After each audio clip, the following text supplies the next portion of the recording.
10 Bizarre Things You Didn't Know About Christmas.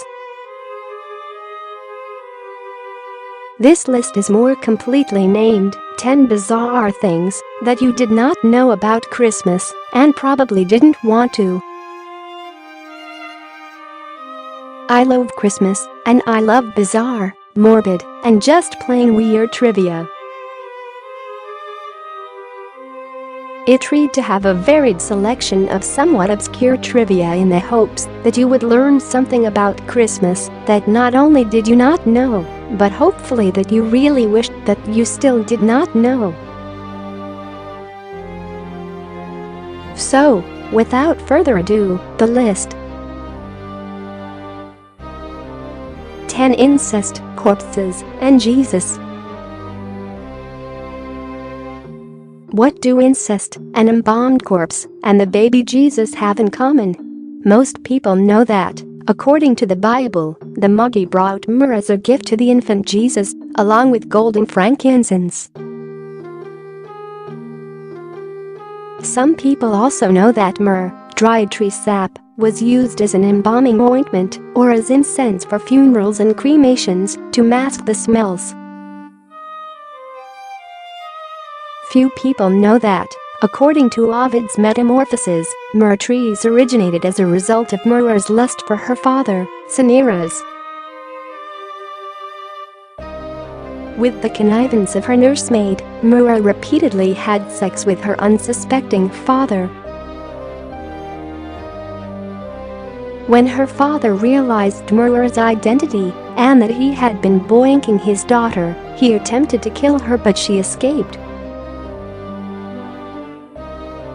The gods took pity on her, and to release her from her shame, turned her into a myrrh tree. Presumably the Magi did not think to include a gift receipt so that Jesus could return the myrrh, which then became the first unwanted Christmas present. 9 Holy crap! Everyone has seen a nativity set. The simplest consist of the baby Jesus, Mary, and Joseph, and perhaps a few shepherds or animals, while the most extensive contain not just the Holy Family, but entire cities with hundreds or thousands of inhabitants.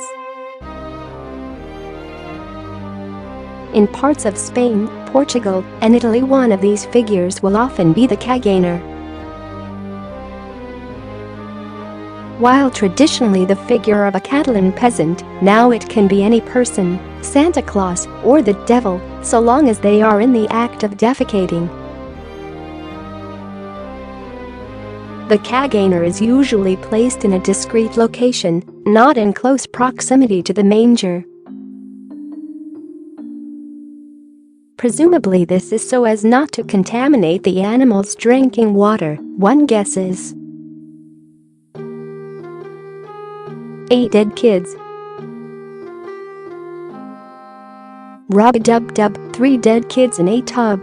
Jolly old Saint Nicholas is not only the patron saint of children, but, according to legend, he brought back to life 3 children after they were murdered and pickled in brine.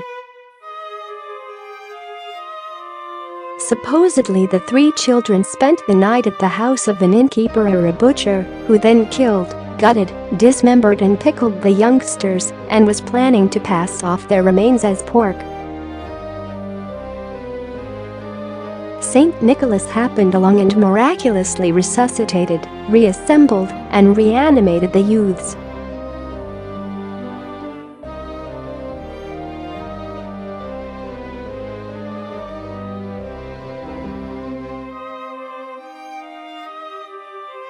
No word is available on whether the kids were dill or garlic flavored. 7 Ban it. Let's celebrate Christmas like our forefathers by banning it.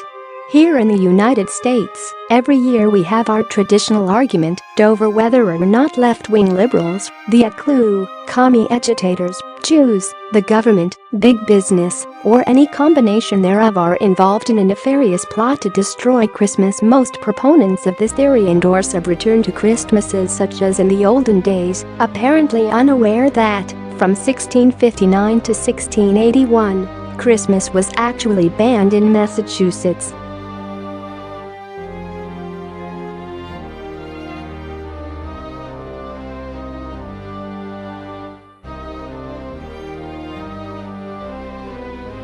Increase Mather, whose joyless visage is pictured above. I suspect that if most Americans were offered the choice of spending Christmas shopping or, as in the days of our forefathers, getting drunk, we'd return to a traditional Christmas in less time than it takes Santa to get back up the chimney. 6 Meow. Readers of the site are familiar with Krampus, aka Schmutzli Knecht Ruprecht, who is the companion of Saint Nicholas and who punishes the bad children by stuffing them into his sack and taking them to the Black Forest to eat them, to hell, or to the river to drown them. This charming fellow was discussed in the list and comments of 15 quite bizarre factlets. While obviously this prospect would be a bit intimidating, at least children can save themselves from an unpleasant fate by good behavior, unlike the unlucky Icelander children.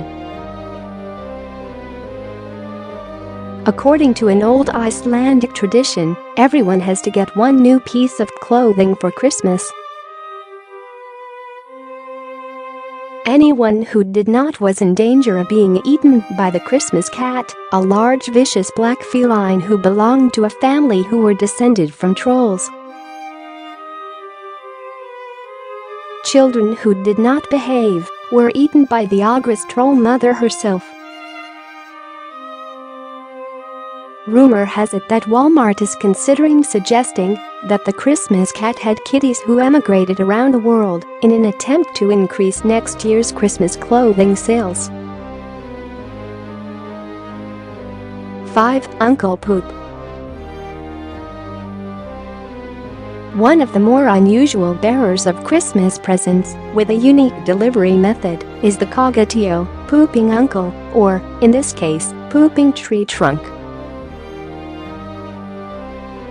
Found in the Catalonia region, it consists of a hollow log.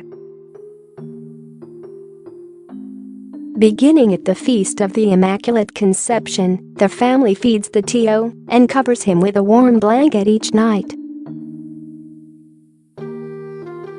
Then, at Christmas, the family gathers together, sings songs, puts the Tio partly into the fire, and beats it with sticks until it excretes presents of candy, nuts, or figs. When the Tio is finished pooping, it signals this by dropping salted herring, a head of garlic, an onion, or by urinating, whereupon the entire log is burned. This is where the expression, "If you don't give me a present, I'll beat the crap out of you," originated. 4. Wassailing. Wassailing sounds like such an innocuous, wholesome tradition, knocking on doors, singing a few songs, and perhaps being offered a warm drink or cookies. The original wassailers, however, were more aggressive and would invade a home, demanding food, drink, or money from the homeowners and refusing to leave until they received their recompense. If forcibly ejected, they would curse, threaten, and sometimes vandalize the property of their hosts. Think of some of the later verses from "We Wish You a Merry Christmas, Now Bring Us Some Figgy Pudding." We won't go until we get some. If you are ever the victim of a home invasion, you could probably lighten the mood by pointing out the similarity between your attackers and people who sing "Don We Now Our Gay Apparel, Fa La La La La's." 3. Marywood. The old gray mare, she ain't what she used to be. The Mariolwit is a horse's skull, decorated with bells and ribbons, which is set on a stick and carried by an operator hidden under a white sheet. The eye sockets are often filled with green glass, and the jaw may be spring-loaded so that the Mary can snap at passers-by. She is to be found in southeast Wales around the Christmas season, particularly at New Year's. The Mary and her male companions attempt to enter households or pubs via a contest, where they would trade insults with the householders via song, apparently an early precursor to rap contests. If the Mary and her male friends won, they would enter and obtain food and drink. The Mary particularly enjoys this because, as the men get drunker and drunker, the Mary begins to appear prettier, younger, thinner, and less dead to them. 2 castrations and a cross. Leo V became Byzantine emperor in 813 after forcing the abdication of Michael I, whereupon Leo had Michael's sons castrated. On Christmas Day in 820, Leo was praying alone in front of the altar of Hagia Sophia. A group of conspirators, disguised as priests and monks, and led by Michael the Amorian, no relation to Michael I, entered and drew their daggers to assassinate Leo. Unarmed and alone, Leo tried to defend himself with an incense burner in one hand and a large wooden cross in the other. After an hour he succumbed to his injuries. Michael was immediately declared emperor, and Leo's 4 sons were castrated. This was not the origin of Christmas tree balls, fortunately. One Christmas question. Q. What do you get a dead baby for Christmas? A dead puppy. The Coventry Carol, the one which begins Lulle, thou little tiny child, bye, lulle, lulle, is an old song dating back to the 15th century. It was performed in Coventry, England, as part of a Christmas play known as The Pageant of the Shearmen and Tailors, and that particular song refers to the slaughter of the innocents. This, according to the Gospel of Matthew, is when King Herod, fearing the competition from the newborn king of the Jews, sent his soldiers to slaughter all male children in and around Bethlehem who were aged 2 or younger. In the pageant, the song was sung by the women of Bethlehem to their children to soothe them, right before the soldiers killed them. It seems to have an odd topic to have survived for so long, but I suspect that department store Santas may be its biggest fans.